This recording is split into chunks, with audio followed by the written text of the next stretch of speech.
Hello friends, જય શ્રી ગણેશ. બધાને સ્વાગત છે તમારું મારી ચેનલ ગુજરાતી કિચનમાં.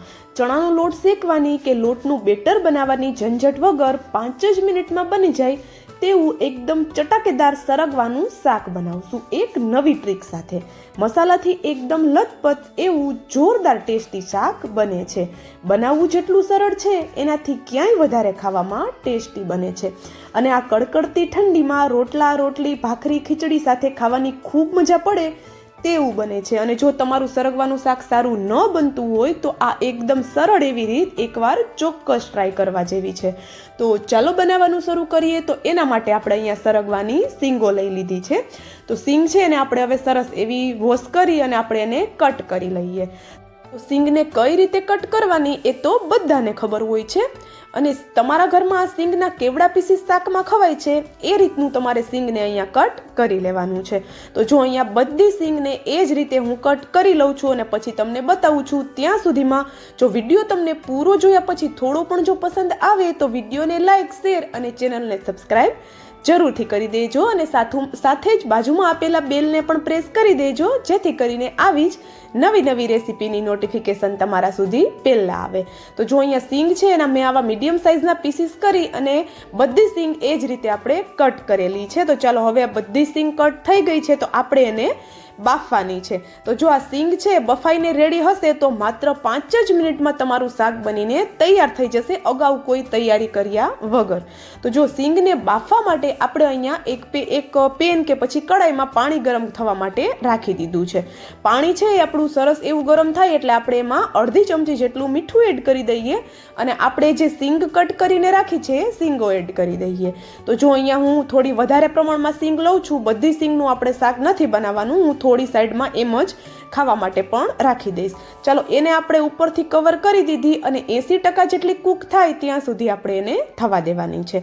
તો જો સિંગ છે એને 100% જેવી કૂક નથી કરવાની, એને માત્ર 80% જેવી જ આપણે કૂક કરવાની છે. તો એ વાતનું ખાસ ધ્યાન રાખશું. અને ઘણાને જ્યારે આ સિંગ છે એને 100% કૂક કરી અને પછી એનો વઘાર કરે છે તો સિંગ છે એ બધા એના રેસા અલગ અલગ થઈ જતા હોય છે. એટલા માટે 80% જેવી સિંગને કૂક કરવાની છે. ને અહીંયા આપણી આ શાકની જાન એટલે કે લસણની ચટણી આપણે બનાવી છે. તો અહીંયા લસણ, આદુ અને ધાણાનું પ્રમાણ થોડું ચડિયાતું રાખી અને દરદરું એવું આપણે આ ચટણીને વાટી લેવાનું છે. તો જો અહીંયા 1 ચમચીથી ઉપર એવી આપણે ચટણી બનાવી લીધી છે. તો ચટણી છે એને આપણે સાઈડમાં રાખી દઈએ અને અહીંયા આપણે શાકના વઘાર માટે 1 કપ જેટલી છાશ લીધેલી છે. તો જો તમે અહીંયા ગ્રેવી કેટલી જોઈએ છે અથવા તો તમારે શાક છે કેટલું બનાવવું છે એ પ્રમાણે છાશનું માપ આપણે લેવાનું રહેશે. છાશમાં આપણે બનાવેલી ધાણા અને લસણની ચટણી એડ કરી દઈએ અને ચટણીને સરસ એવી છાશ સાથે મિક્સ કરી લઈએ. તો જો ચટણીને સરસ મિક્સ કરવી જરૂરી છે. ચટણી આપણી મિક્સ થઈ ગઈ છે અને સાઈડમાં જે આપણે સરગવો બાફીને રાખ્યો છે એને બિલકુલ આપણે ગરમ પાણીમાં નથી રહેવા દેવાનો, એને આપણે બહાર કાઢી લેવાનો છે કોઈ કાણાવાળા વાસણમાં. તો અહીંયા તમે જોઈ શકો છો સરગવો છે એને આપણે બહાર કાઢી લીધો છે અને અત્યારે મેં ખૂબ સારા એવા પ્રમાણમાં સરગવાને બાફેલો છે. તો જો મારી ઘરે આમ જ પણ બાફેલી સરગવાની સિંગો પણ બધાને પસંદ આવે છે એટલા માટે થોડી હું એને સાઈડમાં રાખી દઈશ. તો જો અહીંયા હવે શાકના વઘાર માટે આપણે એક કડાઈ લીધી છે અને કડાઈમાં આપણે 2 ચમચા જેટલું તેલ લીધેલું છે. તમારા ઘરમાં શાકમાં કેટલું તેલ ખવાય છે એ પ્રમાણે તેલ તમે વધારે ઓછું કરી શકો છો. તેલ છે એ ગરમ થાય એટલે રાઈ અને જીરુંનો વઘાર કરી લઈએ. તો જો અહીંયા રાઈ અને જીરું સરસ એવું ફૂટી જાય એટલે આપણે એમાં અડધી ચમચી જેટલી હિંગ એડ કરી દઈએ. કારણ કે બેસન એડ કરવાના છીએ તો હિંગની ફ્લેવર ખૂબ જ સરસ આવે છે. તો આ વઘાર આપણો સરસ એવો થઈ જાય એટલે ગેસની ફ્લેમ આપણે એકદમ સ્લો કરી દઈએ અને આપણે જે ચટણીવાળી છાશ બનાવીને રાખી છે છાશ એડ કરી દઈએ. તો જો ગેસની ફ્લેમ સ્લો કરીને છાશને આપણે એડ કરશું જેથી કરીને છાશ ફાટશે બિલકુલ નહીં. તો હવે છાશ છે એને થોડી વાર માટે આપણે સતત હલાવતા રહીશું 1 જ મિનિટ જેવું અને પછી આપણે એમાં બેસિક મસાલા કરશું. તો ઘરના રેગ્યુલર મસાલા સાથે જ આ શાક બને છે પણ ખાવામાં એટલું ટેસ્ટી બને છે અને આ જે ચટણી અને છાશનો આપણે વઘાર કર્યો છે એની સુગંધ એટલી જોરદાર આવે છે કે પાડોશવાળા પણ પૂછવા આવશે કે તમારી ઘરે આજે શેનું શાક બન્યું છે. તો હવે જો આપણે બેસિક મસાલા કરીએ તો મસાલામાં આપણે સ્વાદ પ્રમાણે મીઠું એડ કરી દીધું, 1 ચમચી જેટલું ધાણા જીરું પાવડર એડ કરી દીધું અને હળદર વધારે એડ નથી કરવાની, અડધી ચમચીથી પણ ઓછી આપણે હળદર એડ કરેલી છે અને આપણે ચટણીનો ઉપયોગ કરેલો છે, આપણે ચટણી વાટી ત્યારે, એટલે આપણે અત્યારે લાલ મરચું પાવડર ઓછો એડ કરશું. તો અહીંયા 1 ચમચી જેટલો મેં લાલ મરચું પાવડર એડ કરેલો છે. આ બધા મસાલા છે એની સાથે જ આપણે અહીંયા 1/2 ચમચી જેટલી ખાંડ એડ કરી દઈએ, કારણ કે છાશ એડ કરી છે તો છાશ છે એની હલકી ખટાશ હોય છે, તો શાકનો ટેસ્ટ બેલેન્સ કરવા માટે અહીંયા 1/2 ચમચી જેટલી આપણે ખાંડ એડ કરી દીધી. હવે આ બધા મસાલાને આપણે સરસ એવા એક વખત છાશ સાથે મિક્સ કરી દઈએ અને છાશને હલકી એવી આપણે ઉકળવા દઈએ. તો જો અહીંયા તમે જોઈ શકો છો છાશ છે એ સરસ એવી ઉકળી ગઈ છે. તો આપણે એમાં સરગવાની સિંગો એડ કરી દઈએ. તો જો 80% જેટલી સિંગ બાફવાનું કારણ એ છે કે આપણે અત્યારે પણ સિંગોને થોડી વાર માટે મસાલામાં થવા દઈશું, તો આપણી સિંગ છે એ ઓવરકુક ન થઈ જાય, એટલા માટે 80% જેટલી જ આપણે એને પહેલાં બાફવાની છે. તો હવે ઉપરથી કવર કરી દઈએ અને 1 મિનિટ જેવું મસાલા સાથે સિંગને થવા દઈએ, જેથી કરીને સિંગ છે એમાં સરસ એવો મસાલો ચડી જાય.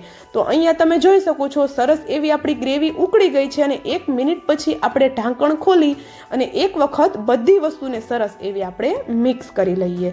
મિક્સ કરી અને ગેસની ફ્લેમ આપણે એકદમ સ્લો કરી દઈએ અને અહીંયા હવે આપણે લીધો છે બેસન એટલે કે ચણાનો લોટ. તો આ ચણાનો લોટ છે એને પહેલાં આપણે ચાળી લેવાનો છે. ચાળવો ખૂબ જરૂરી છે, નહીંતર શાકમાં છે એ ગાંઠો પડી જશે.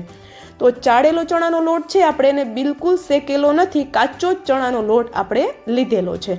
હવે લોટ છે એને ચમચીની મદદથી કે પછી હાથની મદદથી આ રીતે શાકની ઉપર છાંટવાનો છે. તો બિલકુલ આપણે અહીંયા આનું બેટર બનાવવાની પણ ઝંઝટ નથી કરવાની, બસ કાચો જ ચણાનો લોટનો આપણે ઉપયોગ કરેલો છે અને ડરવાની બિલકુલ જરૂર નથી. આ કાચો ચણાનો લોટ છે એનો બિલકુલ કાચો ટેસ્ટ આપણા શાકમાં નથી આવવાનો.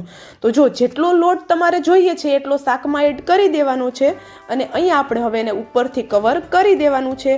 અને કવર કરતાં પહેલાં એક વાત હું તમને કહી દઉં કે શાકને મિક્સ બિલકુલ નથી કરવાનું. ચણાનો લોટ ઉપર છાંટ્યા પછી આપણે એને મિક્સ નથી કરવાનું. ઉપરથી કવર કરી અને 3 થી 4 મિનિટ માટે આપણે એને એમ જ સ્ટીમ થવા દેવાનું છે. તો જો ગેસની ફ્લેમ સ્લો રાખેલી હતી અને 3 થી 4 મિનિટ પછી જોઈએ છીએ તો શાકની ઉપર હલકું હલકું તેલ આવવા લાગ્યું છે અને લોટ છે આપણો સરસ એવો સ્ટીમ થઈ ગયો છે, એવી સુગંધ પણ આવવા લાગી છે. તો હવે આપણે એને એક વખત સરસ એવું મિક્સ કરી દઈએ અને અત્યારે તમે શાકનો કલર જોઈ શકો છો, એકદમ સરસ એવો શાકનો કલર આવ્યો છે. તો અહીંયા આપણી સિંગો પણ મેશ બિલકુલ નથી થઈ. તો જો હવે આપણે ખુલ્લું જ શાકને 1 મિનિટ માટે થવા દઈએ કે જ્યાં સુધી શાકમાંથી સરસ એવું તેલ ન છૂટું પડી જાય. તો જો થોડી જ વાર થશે ત્યાં હજુ શાકનો કલર સારો થઈ જશે અને શાકમાંથી તેલ પણ છૂટું થઈ જશે. તો આ ટ્રીકથી તમારી ઘરે કદાચ શાક બનતું હશે, કારણ કે ખૂબ જૂની રીત છે આ, તો ઘણાની ઘરે બનતું હશે અને ઘણાની માટે આ રીત એકદમ નવી હશે. તો જો તમે આ રીતે ક્યારે પણ સરગવાનું શાક ટ્રાય ન કર્યું હોય તો એકવાર ચોક્કસથી ટ્રાય કરી જોજો, બધાને ખૂબ જ પસંદ આવશે અને દેખાવમાં પણ એકદમ સરસ બનશે. તો જો અહીંયા શાકની ઉપર સરસ એવું તેલ આવી ગયું તો ઉપરથી આપણે થોડા લીલા ધાણા એડ કરી દઈએ અને આપણું અહીંયા ગરમા ગરમ શાક બનીને રેડી થઈ ગયું છે. તો મને કોમેન્ટ કરીને જરૂરથી જણાવજો કે તમને મારું આ સરગવાના શાકનો વિડીયો કેવો લાગ્યો. તો આ શાકને તમે રોટલી, ભાખરી, ખીચડી, ભાત ગમે એની સાથે એન્જોય કરી શકો છો. તો હવે મળશું આવા જ એક નવા વિડીયો સાથે. ત્યાં સુધી જય શ્રી ગણેશ બધાને and thank you for watching.